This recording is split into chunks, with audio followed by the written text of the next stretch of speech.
আপনারা ইতিমধ্যে একটা প্রেজেন্টেশন দেখেছেন। এই যে সোলার এনার্জি কি জিনিস এবং কিভাবে এটা বিদ্যুৎ উৎপাদন হবে, এটা কিছু একটা আইডিয়া আপনারা পেয়েছেন। এখানে যে বিষয়টা আলোকপাত করতে আমি চাচ্ছি যে আমাদের মাননীয় প্রধানমন্ত্রী যেই স্মার্ট বাংলাদেশ যে চাচ্ছেন 2041 সালের মধ্যে যে স্মার্ট বাংলাদেশ বিনির্মাণ করতে গেলে আমাদের যেই সাস্টেনেবল যে ডেভেলপমেন্ট গোলগুলো আছে সেগুলো কিন্তু প্রত্যেকটাতেই আমাদেরকে স্মার্ট হতে হবে। আমরা যদি একটু খেয়াল করি যে সারা পৃথিবীতেই যত উন্নয়ন আছে সকল উন্নয়নেই কিন্তু বিদ্যুৎ খুব প্রয়োজন। আমরা বাংলাদেশ মূলত কৃষিপ্রধান দেশ, কিন্তু আমরা কিন্তু কৃষি প্রধানের সাথে একটু কৃষির সাথে আমরা একটু ইন্ডাস্ট্রিয়ালাইজেশনের দিকেও যাচ্ছি। পৃথিবীর অনেক উন্নত দেশে কিন্তু কৃষিটা কম, তারা মূলত ইন্ডাস্ট্রির দিকে চলে যায়, তারা বিভিন্ন কলকারখানা ফ্যাক্টরি সেগুলো করে। মুক্তাগাছা কিন্তু এই দিকে একটু পিছিয়ে ছিল, কিছু ইদানিং হচ্ছে। ভালুকা যেমন প্রচুর সেখানে ফ্যাক্টরি আছে, আমাদের মুক্তাগাছায় কিন্তু এরকম নাই, খুব কম। ইদানিং কিছু হচ্ছে কিন্তু খুব কম। তো আপনি যে কোনো ইন্ডাস্ট্রি চালাতেও কিন্তু এই ধরনের একটা প্রজেক্ট এটা বড় অবদান রাখবে।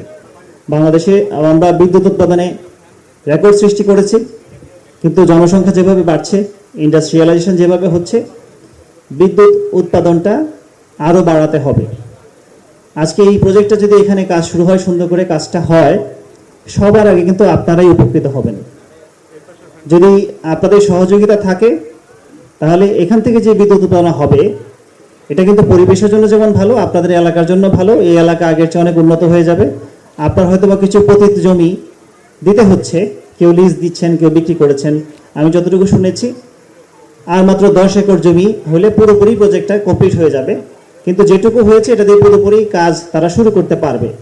তার মানে এখন যারা পিছিয়ে আছেন বা মানসিকভাবে এখনও কনফিউজড, তারা কিন্তু আসলে আলটিমেটলি ক্ষতির দিকেই যাবেন, নিজের ক্ষতিটা হবে। কারণ এই জায়গাটা যখন অনেক বেশি ব্যস্ত হয়ে যাবে, এখানে এই সোলার প্যানেল দেখতে কিন্তু অনেক লোকজন আসে, এটা তো একটা দেখার মতো বিষয়। এখানে অনেক পর্যটক আসবে, এখানে অনেকের ব্যবসা ভালো হবে, সব দিক দিয়ে কিন্তু এটা উপকারের জন্যই। তো আমি আপনাদেরকে একটা স্পষ্টভাবে বলতে চাই, যেহেতু এটা মাননীয় প্রধানমন্ত্রী একটা প্রায়োরিটি প্রজেক্ট, যে আমরা যেটা বলে থাকি যে শেখ হাসিনার উদ্যোগ ঘরে ঘরে বিদ্যুৎ, এইটার আলোকেই কিন্তু এখানে এই প্রজেক্টটা হচ্ছে। এবং মাননীয় প্রধানমন্ত্রী এটা প্রায়োরিটি যে সোলার প্যানেলের মাধ্যমে সূর্যের আলোকে ব্যবহার করো, যাতে আমাদের তেল খরচ কম লাগে। বিদ্যুৎ উৎপাদন করতে তেল লাগতো, গ্যাস লাগতো, কয়লা লাগতো, সেগুলো এখন কিছুই লাগতেছে না।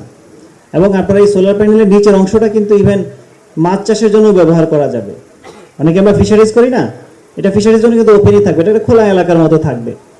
তো আমি আপনাদের কাছে আশা রাখবো এই বিষয়ে আপনাদের পুরোপুরি সাপোর্টটা থাকবে।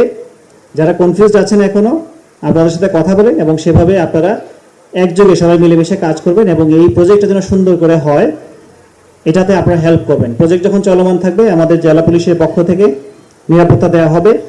আমি এরকম কোনো কিছু শুনতে চাই না যে কোনো রকম অসহযোগিতা আসছে এই এলাকাবাসীর কাছ থেকে, তাহলে আমরা সেটা কিন্তু শক্তভাবে দমন করব। আপনাদেরকে সহযোগিতা চাচ্ছি, দয়া করে আপনারা সবাই সহযোগিতা করবেন। এবং এই প্রজেক্টে যে নিরাপত্তাগুলো আছে, এখানে অনেকগুলো মালামাল ঢুকবে, এখানে অনেক অর্থের আস্তে আস্তে এখানে মূলধন হিসেবে যেখানে ব্যবহার হবে, বিনিয়োগ হবে, সেখানে আপনাদের হেল্পটা লাগবে। আমরা এটা দেখতে চাই আমাদের জেলা পুলিশকে আপনারা পুরোপুরি হেল্প করবেন, যাতে মুক্তাগাছার মুখটা উজ্জ্বল হয় সারা দেশবাসীর কাছে। এই বলেই আমার বক্তব্য শেষ করছি। জয় বাংলা, আসসালামু আলাইকুম।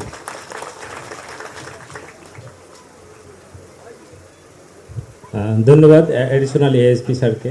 বেসিক্যালি আমাদের প্রজেক্টটার কাউন্টার পার্ট হচ্ছে বাংলাদেশ সরকার, বাংলাদেশ গভর্নমেন্ট। সো উনি একজন গভর্নমেন্টের প্রতিনিধি হিসেবে উনি তার আশা ব্যক্ত করে গেলেন। আশা করি আপনারা সবাই তার মুখ রক্ষা করবেন।